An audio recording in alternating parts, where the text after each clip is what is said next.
Cricket প্রেমী যারা আছেন রাওয়ালপিন্ডি নামটা শুনলে সর্বপ্রথম চোখটা বন্ধ করলে কোন নামটা চলে আসে মাথায়?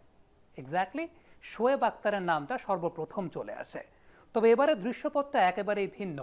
রাওয়ালপিন্ডি বলতে যেখানে শোয়েব আক্তারের শহর, শোয়েব আক্তারের অঞ্চল, শোয়েব আক্তারের এলাকা, কিন্তু সেই রাওয়ালপিন্ডিকে নিজের করে নিয়েছে বাংলাদেশের পেস বোলাররা।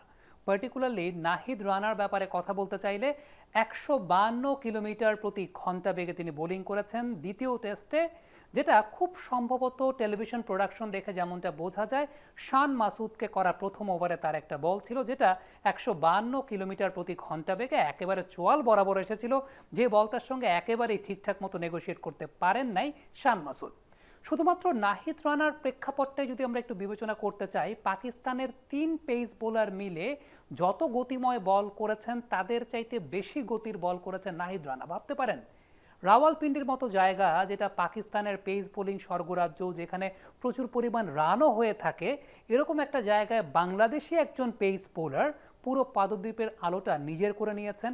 হ্যাঁ, শোয়েব আক্তারের শহরে নাহিদ রানা সর্বোচ্চ গতির ঝড় তুলেছেন, এবং যে বলটায় তিনি শান মাসুদকে বিট করেছেন 152 কিলোমিটার প্রতি ঘন্টায়, সেটা রিয়াকশন টাইমটা ছিল মাত্র 0.4 সেকেন্ড, অর্থাৎ 1 সেকেন্ডেরও 40 ভাগের 1 ভাগের সময়ের মধ্যে বলটা তার কাছাকাছি চলে এসেছে, তিনি ঠিকঠাক মতো দেখতেও পান নাই।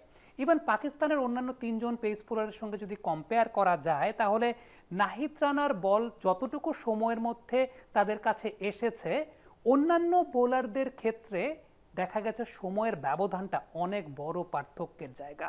এবং এই জায়গাটাই বাংলাদেশের বর্তমান সময়ে পেস বোলিং ইউনিটটা কতটা সমৃদ্ধশালী তার একটা বড় পরিচয় বা তার একটা বড় প্রমাণ দেয়া গেছে। এই ব্যাপারটাও কিন্তু ভাবতে খুব অবাক লাগে। বাংলাদেশ এবং পাকিস্তানের মধ্যকার টেস্ট ম্যাচ চলছে, সেই টেস্ট ম্যাচে সর্বোচ্চ গতির ঝড় তুলছে বাংলাদেশের পেস বোলাররা, সেটা অবশ্যই বাংলাদেশের পেস বোলিং সার্কিটে একটা অন্যতম বড় অর্জনের জায়গা। হাসান মাহমুদ আরও একজন পেস বোলার যাকে এই টেস্ট ম্যাচ সিরিজে নেওয়া হয়েছে, এবং তিনি তার গতি সুইং দুটাতেই পাকিস্তানি ব্যাটারদেরকে পর্যদুস্ত করেছেন। বিশেষ করে হাসান মাহমুদের সুইং, বলকে একটু বেশি এয়ার টাইম দিয়েছেন, সেই অনুযায়ী বল বের করে নিয়ে গেছেন, ব্যাটাররা রাশ শট খেলতে গিয়ে তাকে উইকেট দিয়েছেন। তার বলের যে ডিভিয়েশন, সাদা বলের ক্রিকেটে তিনি নিজেকে আগেই প্রমাণ করেছিলেন, কিন্তু লাল বলের ক্রিকেটেও তিনি যে কার্যকরী হতে পারেন, বাংলাদেশের বোলিং প্ল্যান অনুযায়ী তিনি বোলিং করতে পারেন, তার একটা বড় প্রমাণের জায়গা কিন্তু তিনি রেখেছেন এই সিরিজটাতে। তাসকিন আহমেদকে এই ম্যাচে নেওয়া হয়েছিল, এবং এই ম্যাচে প্রথম যে ব্রেক থ্রুটা বাংলাদেশকে একদম আর্লি মর্নিংয়ে ম্যাচের মোমেন্টাম নিয়ে দেওয়ার জায়গাটা তাসকিন আহমেদই দিয়েছিলেন।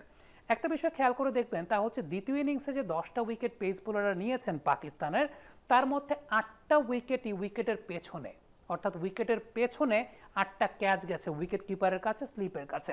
একটা বলের ক্ষেত্রে বোল্ড আউট হয়েছেন হাসান মাহমুদকে আমরা দেখতে পেয়েছিলাম, নাইট ওয়াচম্যানকে তিনি বোল্ড করেছেন। তার মানে একটা টিমের পেস বোলাররা যদি 8টা উইকেট উইকেটের পেছন থেকে আদায় করে নেন, বোঝাই যায় সেই দলের পেস বোলিং লাইন আপটা কতটা ভয়ঙ্কর লাইন আপ, বা সেই দলের পেস বোলিং লাইন আপটা কতটা প্রভাব বিস্তার করেছে। এই প্রভাব বিস্তারের জায়গাটাই বাংলাদেশের এই টেস্টের সবচাইতে বড় অংশ, বা এই সিরিজের সবচাইতে বড় অংশ। কোনো একটা জায়গায় মনে হয় নাই যে অপোনেন্ট টিম বাংলাদেশের উপর ডমিনেট করছে। অপোনেন্ট টিমের মাটিতে, অর্থাৎ পাকিস্তানের মাটিতে পাকিস্তানের সঙ্গে ডমিনেট করে টেস্ট জেতা, টেস্ট সিরিজ জেতা, এটা অবশ্যই একটা উল্লেখযোগ্য জায়গা, এবং সেই জায়গায় বাংলাদেশের পেস বোলিং ইউনিট একটা বড় কৃতিত্বের জায়গা পাবে। এই পেস বোলিং ইউনিটের এই যে চমৎকার একটা সম্প্রসারণ, সেই সম্প্রসারণটা কিন্তু শুরু হয়েছিল ওটিস গিবসন যখন বাংলাদেশ ক্রিকেট টিমের পেস বোলিং কোচ ছিলেন তখন থেকেই। একটা ধারাবাহিক প্রক্রিয়ার মাধ্যমে সেই সার্কিটে অ্যালান ডোনাল্ড যুক্ত হয়েছেন, পরবর্তী সময় আন্দ্রে অ্যাডামস যুক্ত হয়েছেন। অনেকের মতে একটা সংশয় ছিল যে আন্দ্রে অ্যাডামস কোন মানের প্লেয়ার ছিলেন, তিনি কোন মানের কোচ হবেন। অনেকেই হয়তো বা জানেন না, আন্দ্রে অ্যাডামস মিচেল স্টার্কের পার্সোনাল মেন্টর হিসেবেও কাজ করেছেন। সুতরাং বোলিং প্ল্যানের জায়গা থেকে যে বাংলাদেশ অনেকাংশে এগিয়ে ছিল, সেটাকে আপনি অবশ্যই আন্দ্রে অ্যাডামসের একটা ধন্যবাদ জ্ঞাপন করতেই পারেন। এবং সাম্প্রতিক সময় আমরা যে বিষয়টা দেখতে পেয়েছি, যে ধারাবাহিকতা বা কন্টিনিউইটিটা, আপনি চিন্তা করে দেখেন সাদা বলের ক্রিকেটে তানজিম সাকিব এসেই কিন্তু প্রভাব বিস্তার করছেন। শরীফুলের একটা চমৎকার আগ্রাসন আমরা দেখতে পেয়েছি, চমৎকার ডেভেলপমেন্ট দেখতে পেয়েছি। ইবাদত তার ক্যারিয়ারের যে সময়টি ইনজুরিতে পড়েছেন, তার আগে একদম প্রাইম ফর্মে ছিলেন। একটা ব্রাঞ্চ অফ পেস বোলার কিন্তু রেডি আছে বাংলাদেশের সার্কিটে। দেখেন টেস্ট ম্যাচ ক্রিকেটও আপনি রোটেশন পলিসিতেও প্লেয়ারদেরকে খেলাতে পারছেন। এর আগের টেস্টে শরীফুল খেলেছেন, এই টেস্টে একটা ইনজুরির কারণে তিনি খেলতে পারেননি, কিন্তু তার জায়গা যিনি নিয়েছেন, তিনিও তার জায়গা নেয়ার জন্য একদম রেডি হওয়াই ছিলেন। তাসকিন আহমেদ তার জায়গাটা নিয়েছেন, নাহিদ রানা এসেছেন, এসেই পারফরমেন্সটা করতে পারছেন। তার মানে একটা বোলিং প্ল্যান বা একটা বোলিং স্ট্র্যাটেজি, পেস বোলিং সার্কিটের একটা এনভায়রনমেন্ট, সেটা কিন্তু অনেকাংশেই বাংলাদেশ ক্রিকেট টিমের নতুন পেস বোলারদেরকে উজ্জীবিত করছে। হ্যাঁ, বাংলাদেশ টিমের এই জয়টা উজ্জীবিত করেছে প্রত্যেককে। বলাই চলে যে বাংলাদেশের ক্রিকেট ইতিহাসের অন্যতম শ্রেষ্ঠ অর্জন হিসেবে ইতিহাসের পাতায় লেখা থাকবে রাওয়ালপিন্ডি জয়।